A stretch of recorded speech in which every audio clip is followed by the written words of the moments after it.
โอเคนะลิมิตข้อนี้เราก็จะทำการแทนค่า1เข้าไว้ก่อนนะ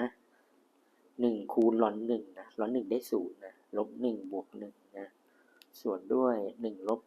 1กำลัง2ก็คือลอน1ก็ได้0นะลบ1บวก1ก็ได้0เพราะนั้นได้0ส่วน0เราก็ใช้กฎของโลปิตานะโดยการดิฟนะข้างหน้านี้ก็เป็นการดิฟผลคูณนะ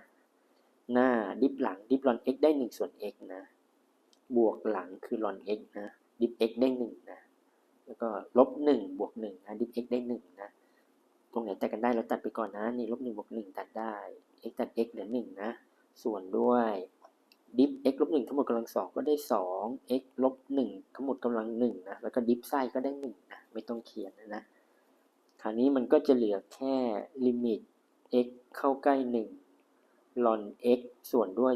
2 x ลบ1นะทีนี้เราก็แทนค่าดูก่อนนะแทนไปเป็นลอน1ก็คือได้0อีกนะแล้วก็ 2x โทษต้องแทน x เป็น1ไปเลยนะก็เป็น1ลบ1ก็0อีกนะก็เป็น0ส่วน0ก็ต้องดิฟต่อนะลิมิตx เข้าใกล้1ดิฟลอน x ได้1ส่วน x นะส่วนด้วยข้างล่างได้2นะเราสามารถคูณกระจายเข้าไปเป็น 2x ลบ2แล้วก็ดิฟอันนี้ก็จะดิฟง่ายๆนะก็คือได้2ข้างล่างจะได้2ก็แทนเป็น1ส่วน1นะแทน x เป็น1แล้วก็หาร2ก็ตอบ1ส่วน2นะข้อนี้